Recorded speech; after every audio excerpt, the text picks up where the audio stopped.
Christo Polka. Just the diabolical side of him is an immense treasure.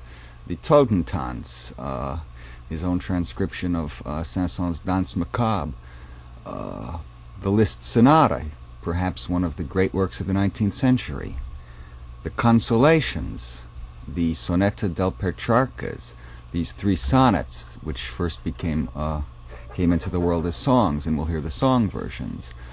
The Liebestrom, the Consolations, did I say that? The piano concertos, the operatic transcriptions. It just goes on and on. I'm glad I asked, because now all the listeners will know what to look forward to. Now, the late piano works are extraordinary in their forward-looking harmonic thinking, and that's another aspect of Liszt. All we have covered is the etudes, really. That's wonderful.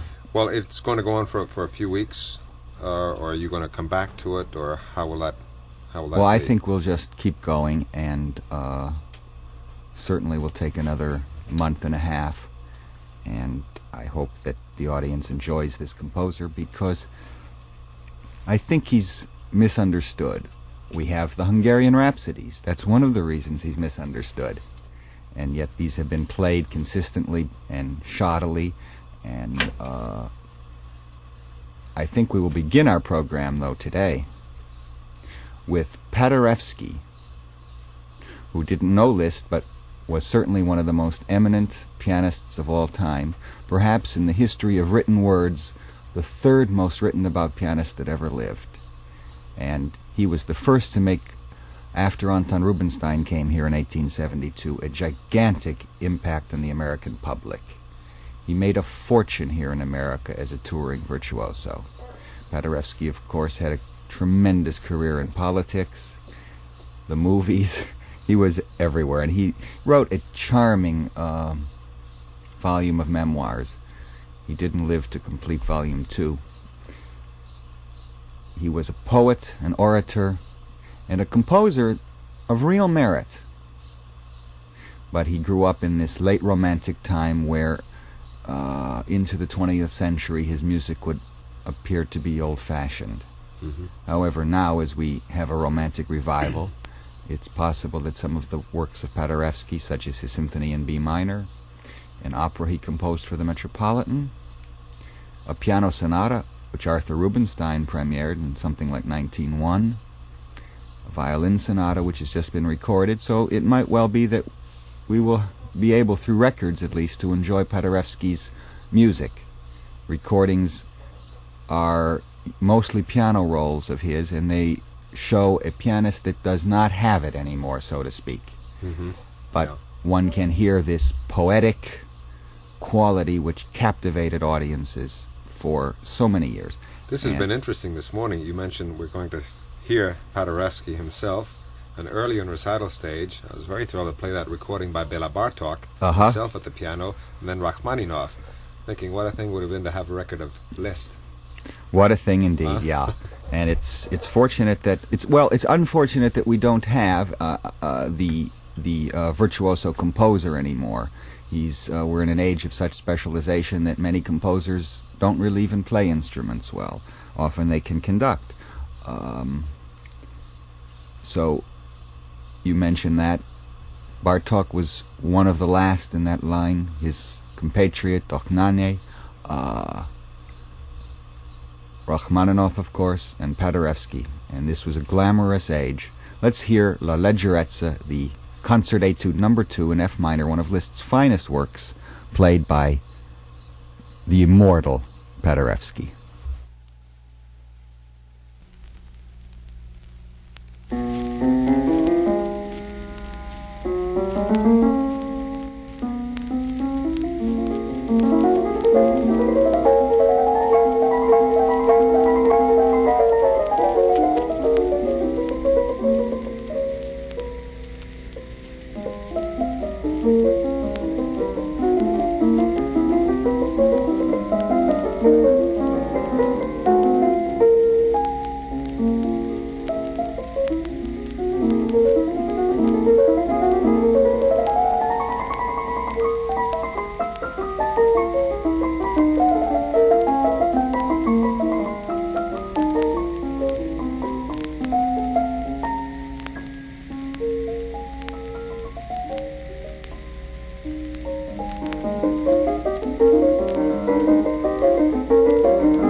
the poetic soul of Ignaz Jan Paderewski, born all the way back in 1860.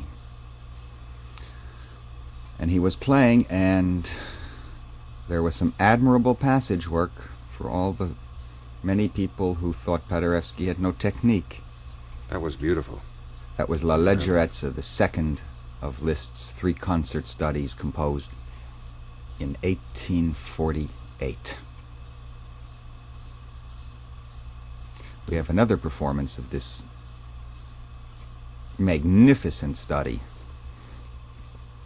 and it's by the French pianist Franz Clidat.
French pianist Franz Clidat in the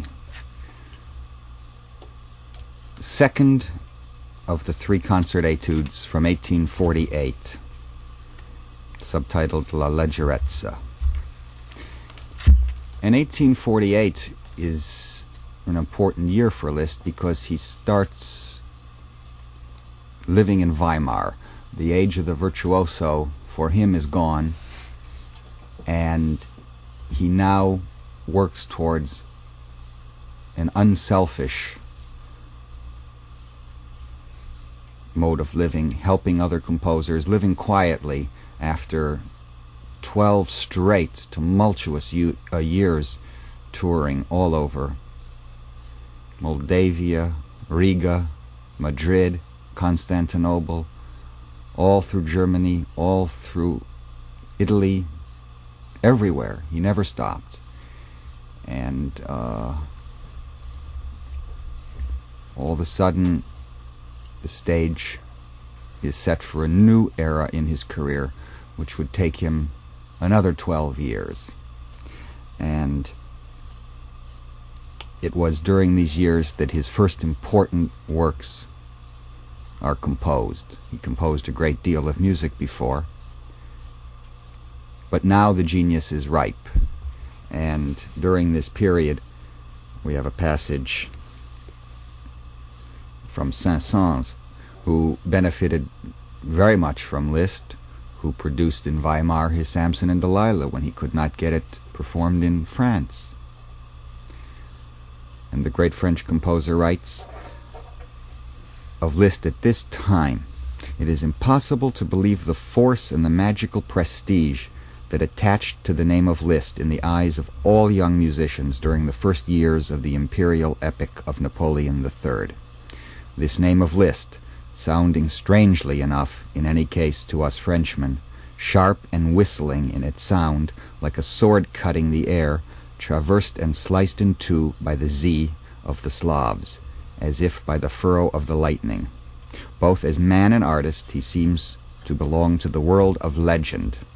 After having been the incarnation at his instrument of all the flourish of the Romantic age, while he left behind him the glittering trail of a meteor, Liszt had vanished behind the curtain of clouds which hid the Germany of that time, so different from the Germany of our own day, a Germany made up of an agglomerate of little kingdoms and autonomous duchies, bristling with battlemented castles and preserving even in the Gothic character of its handwriting the imprint of those Middle Ages which had vanished forever from our midst, in spite of the efforts of our poets to restore them and keep them living. The majority of the pieces that Liszt had so far published seemed impossible of execution to anyone but himself, and were in very truth, if one considers all the processes of the old method of pianism which prescribed absolute immobility, elbows touching the body, and all action of the muscles limited to the fingers and the forearm. We knew that at the court of Weimar, disdaining his former principles, Liszt occupied himself with the highest forms of composition, dreaming of a rebirth of the art of music, and being for that reason the subject of the most disquieting rumors, as is always the case with those whose intention it is to explore a new world and to break with accepted traditions. Now, of course, there are other implications in the last part of Saint-Saëns' little bit. Liszt just doesn't disappear. That's hardly enough for this grandiose creature. He puts himself in tiny and beautiful Weimar under the patronage of the Grand Duchess from Russia, who is one of the rulers there, and he brings with him to this sleepy little town a princess. And he lives illicitly with the princess in a villa, and he had just broken with the Countess d'Agoult, one of the most beautiful and famous women in Europe. So it's not exactly Liszt going underground and just yeah. However, everything he did had a certain flair and a certain breaking with tradition. He was a man that in 100 thoughts, hardly conventional. He didn't believe in matrimony, things like that.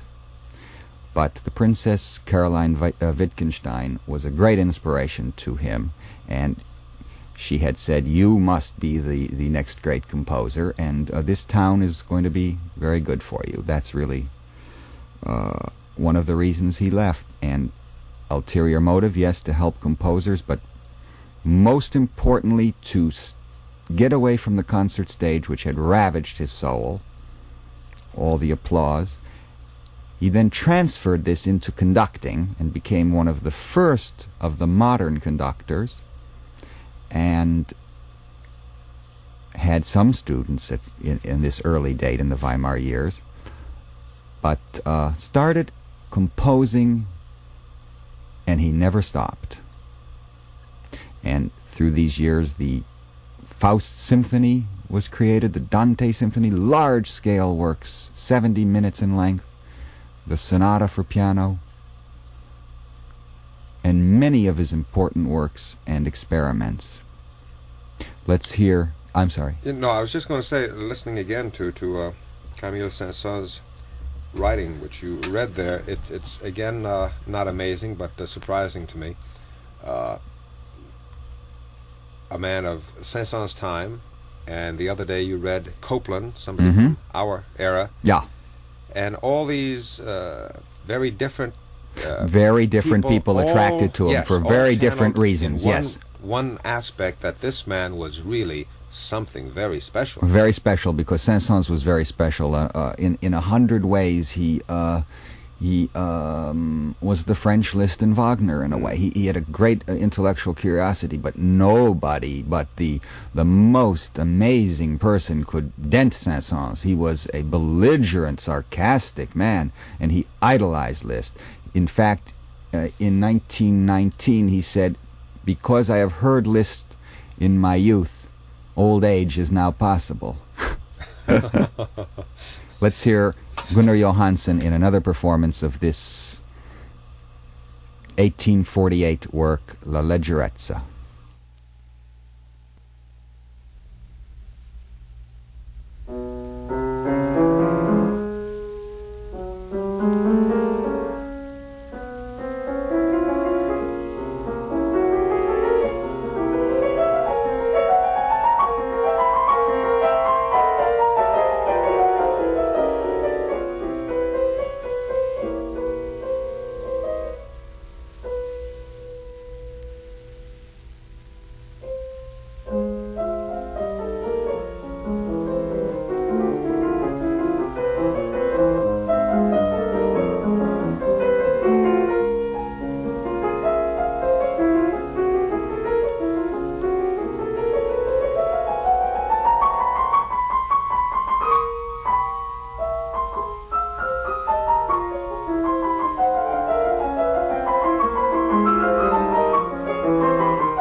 Gunnar Johansen in the second of the 3 concert studies. Perhaps that's the finest of the 3. The third, though, is the most popular. It's called Un sospiro, one sigh, a sigh, and it's in D flat, and it has great melodic appeal. Perhaps the etude difficulty is in the crossing of the hands with the theme, and it's just beautifully made for the piano. I was watching the late movie, and Letter from an Unknown Woman, Joan Fontaine and Louis Jordan, and Joan Fontaine fell in love with Louis Jordan, the pianist, and this was the piece he played. And throughout the 2-hour film I thought, come on, give us another work. No, he never played anything but this etude. Right? Yeah, I just I was begging him to expand his repertory, but this was it. And in the Vienna of that time, he seemed to have made a major career out of this piece. Well, Louis Jordan could do anything, I guess, and Joan Fontaine never bored listening to the one sigh.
Agustin Anievas in the famous D-flat concert etude.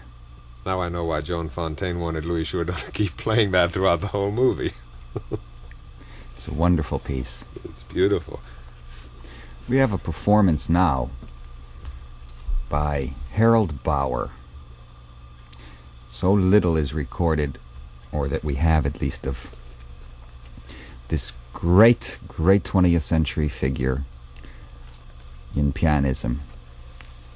This performance was made in 1942. He had a great career, and he was so influential in the early 20th century and premiered dozens of works by contemporary composers, such as the Children's Corner Suite of Debussy and works by Albéniz and Ravel's Ondine, and many of these works are dedicated to him. And he has an autobiography, and I hope Harold Bauer, the man and the musician, is not forgotten. Let's hear his performance of the D-flat concert etude.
Absolutely beautiful. Yes, yes. Oh, that was lovingly controlled. Harold Bauer, who perhaps many students remember because of the Schirmer edition of Schumann's piano music, which was edited in a distinctive manner. Not necessarily to always be recommended, though. Bauer was a great musician. Another performance by a pianist that we really don't know here in America, and I've been listening along with you to, Franz Clidat, who is in the process, I hear, of recording all of Liszt's works. Let's hear this famous etude played by her.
the D-flat concert etude, and the artist Franz Clidat.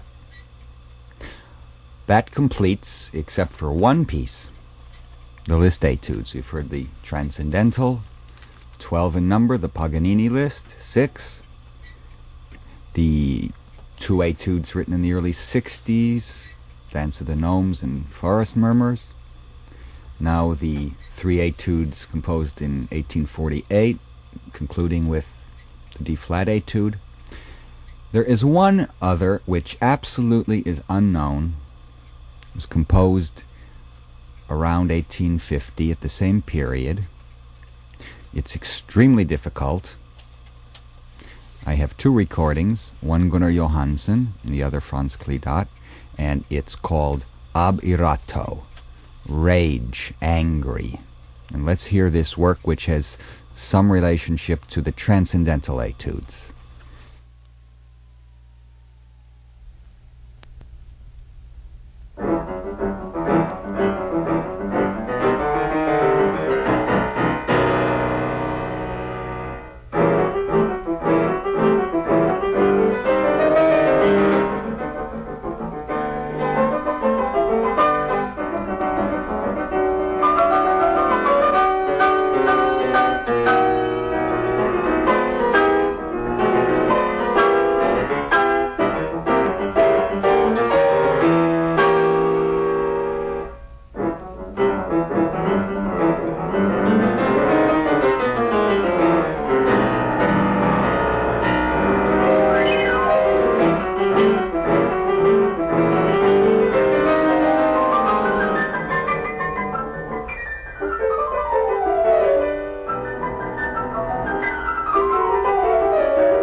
Liszt's one fugitive etude, Ab Irato. What from period, rage, from what anger. period of life was this? Or this what is in the same period mood? of the 3 etudes we just heard, yeah. Right after moving to Weimar. And it has a stylistically the transcendental. There's a subtitle says it's an etude for the gaining of perfection. It must be played perfectly. Almost like a purging of himself. Right yeah. You know. Middle section, interesting in its sound, a little cheap in its sentiment, as can happen with Liszt. He's a blemished composer, but so is Tchaikovsky and many others. That's humanity, right? Right. Let's hear this work, which certainly needs virtuosity, from Franz Clidat.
an unknown Liszt etude, Ab Irato, and one must be very careful in saying certain things because she played that tiny patch of lyricism in a very beautiful way. One must never forget the power of the performing art. It's beautiful. On our next program, we'll have Liszt the poet in the Consolations and the Petrarch sonnets. Thank you for listening. Thank you, David. You've been listening to WNCN's program director, David Dubal.